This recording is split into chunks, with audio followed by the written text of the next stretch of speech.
வணக்கம். ஒரு குருவை பார்த்து ஒரு சிஷ்யன் ஒரு வினாவை எழுப்புகிறான். அதாவது மனிதன் மாமனிதனாகுவதற்கு தேவையான அனைத்து வாய்ப்பு வசதிகளும் மனிதனுக்கு வாய்த்த போதிலும் அவனுடைய வாழ்க்கையில் முன்னேற்றத்தை அடைவதில்லை. ஏன் குருவே என்று ஒரு கேள்வியை கேட்கிறான். அதாவது மனித சரீரத்திலே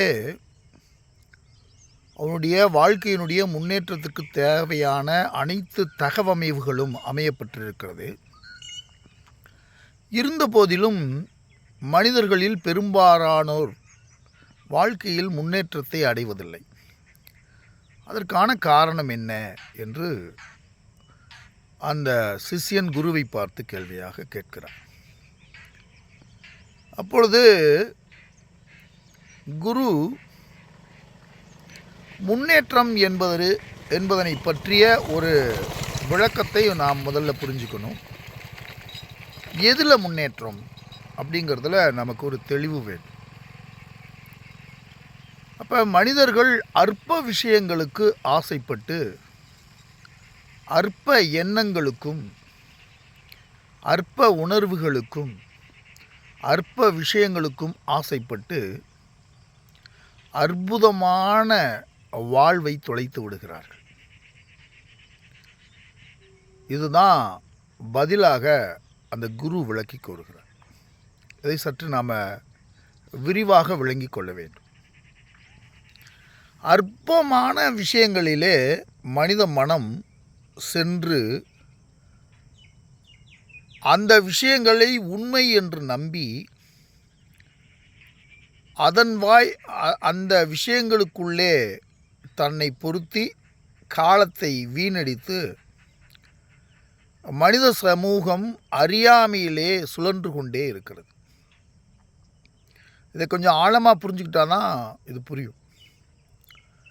சின்ன சின்ன விஷயங்களில் மனிதர்கள் இலக்காக வைத்துக்கொண்டு அற்பமான விஷயங்களை அற்புதமான விஷயங்கள் என்று தவறுதலாக புரிந்து கொண்டு அந்த விஷயத்திற்காகவே மீண்டும் மீண்டும் நாம் முயற்சித்து மனதிலே அது தொடர்பான சங்கல்பங்கள் மீண்டும் மீண்டும் எண்ணங்களாக எழுந்து அவற்றையே தீர்மானமாக மேற்கொண்டு அதுதான் நிறைவான வாழ்க்கை என்று கருதி அதை நோக்கியே பயணித்து அதுவும் கிடைக்காமல் போகி அதுவும் அற்பமானது, அது துர்சலமானது, அது நிரந்தரமானது கிடையாது, அது கனப்பொழுதிலே மாறிப்போகின்ற ஒன்று என்பதனை அறிவதற்கு முன்பாகவே மனிதனுடைய ஆயுள் முடிந்து போகிறது.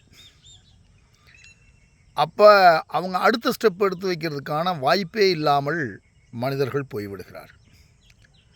அப்போ நாம் எந்த புள்ளியிலிருந்து நமது வாழ்க்கையை துவங்க வேண்டும் என்றால் இந்த அற்பமான விஷயங்களில் வைத்திருக்கின்ற பற்றுதலை நாம் விட்டொழித்தாக வேண்டும். அப்போ அற்புதம் எது என்பதனை நாம் அறிந்து தெளிய வேண்டும். அப்போ அற்புதம் எது என்பதனை அறியாமல் அற்பமான விஷயங்களை நம்மால் கைவிட முடியாது. அப்போ அற்பமான விஷயங்கள் எது என்பது பற்றி நமக்குள் தெளிவு ஏற்படாமல் அவற்றை கைவிட முடியாது. அவற்றை அறிந்து கொள்வதற்கு ஒரு குருவின் துணை நமக்கு தேவைப்படுகிறது. இப்போ ஒரு குரு தான் எது அற்பமானவை, ஏன் அது அற்பமானவை, ஏன் அவற்றிலிருந்து தன்னை விடுவித்து கொள்ள வேண்டும் என்பதனை நமக்கு விளக்கி கூற முடியும். அதுபோல அற்புதமானது எது என்பதனை யார் ஒருவர் அந்த அற்புதத்தை அறிந்திருக்கிறாரோ அவரால் தான் விளக்கி சொல்ல முடியும். அவர்தான் குரு. அப்போ குருவின் துணை கொண்டு அந்த அற்பமான விஷயங்களிலிருந்து மனிதன் விடுபட்டு அற்புதத்தை அடைந்து தான் நிறைவை அடைய முடியும். ஆக மனிதர்களில் பெரும்பாலானோர் ரொம்ப அற்பமான காரியங்களில், அற்பமான எண்ணங்களில், அற்பமான உணர்வுகளில் சிக்கிக்கொண்டு இதுவே நிரந்தரமானது, இதுவே வாழ்க்கையினுடைய குறிக்கோள் என்று தன்னுடைய அஞ்ஞானத்தினால் தவறுதலாக புரிந்து கொண்டு வாழ்க்கையை தொலைத்து கொண்டிருக்கிறார்கள். நல்ல குரு, நல்ல சாஸ்திரம், நல்ல நன்னம்பிக்கையை கொண்டு வாழ்க்கையை கடப்பவன் மாமனிதனாகி போகிறான் என்று அந்த குரு அந்த சிஷ்யனுக்கு விளக்கி கூறுகிறார். மகிழ்ச்சியும் வணக்கம்.